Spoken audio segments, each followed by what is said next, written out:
Jumlah informasi kriminal dari berbagai daerah kami rangkum dalam Buser 6.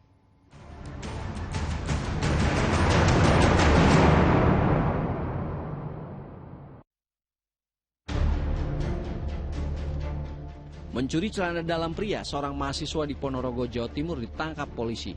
Kepada polisi tersangka berinisial FA, warga desa Kunti, Kecamatan Sampung, Ponorogo, Jawa Timur, berusia 22 tahun ini, nekat mencuri celana dalam milik MA, seorang pria berusia 44 tahun dengan tujuan untuk fantasi seksnya.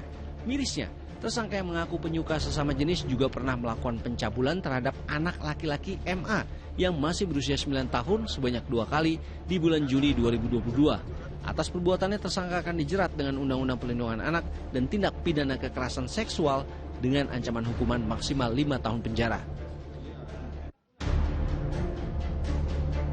Seorang guru honorer sekolah dasar negeri di kawasan Durensawit, Jakarta Timur diduga melakukan perbuatan cabul ke muridnya. Ironisnya terduga pelaku adalah guru agama di sekolah itu. Aparat Polres Metro Jakarta Timur yang mendapat laporan dari orang tua murid langsung memanggil pihak terkait untuk dimintai keterangan pada Kamis siang. Sejumlah saksi diperiksa di Polres Metro Jakarta Timur, yakni guru, kepala sekolah, dan orang tua murid. Saat ini terduga pelaku dan para saksi tengah menjalani pemeriksaan guna kepentingan penyidikan.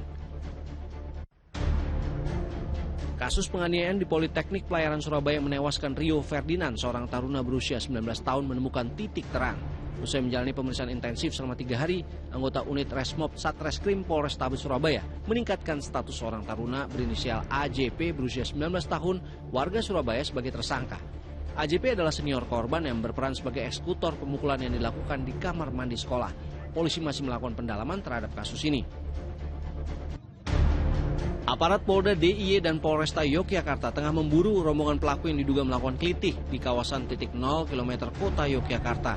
Selain mengidentifikasi pelaku melalui sejumlah rekaman CCTV di sekitar lokasi, polisi juga telah menerima laporan resmi dari seorang korban. Diduga peristiwa dipicu saling gesekan saat berkendara di jalan hingga berakhir perkelahian menggunakan senjata tajam. Beruntung korban hanya mengalami luka ringan karena sabetan senjata tajam pelaku hanya mengenai helm korban.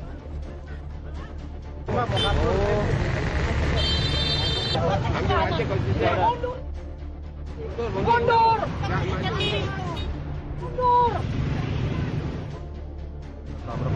Hanya karena bersenggolan saat berkendara, seorang pria lansia pengemudi taksi online nyaris jadi bulan-bulanan warga di Jalan Diponegoro, Menteng, Jakarta Pusat, Kamis sore.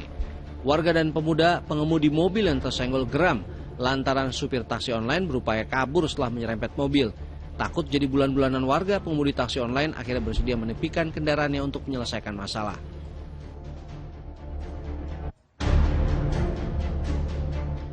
Polda Jawa Timur akhirnya menghentikan perkara atau SP3 laporan Gus Samsudin terhadap pesulap merah atas dugaan pencemaran nama baik pada bulan Agustus 2022 lalu. Hal itu disampaikan Kabid Humas Polda Jawa Timur Kombes Polisi Dirmanto kepada wartawan Kamis siang. Perkara itu dihentikan atau SP3 karena tidak memenuhi unsur pidana. Kasus ini muncul dan menjadi perbincangan publik setelah pesulap merah membongkar praktik Gus Samsudin di Padepokan Blitar, Jawa Timur dan dianggap Gus Samsudin sebagai pencemaran nama baik.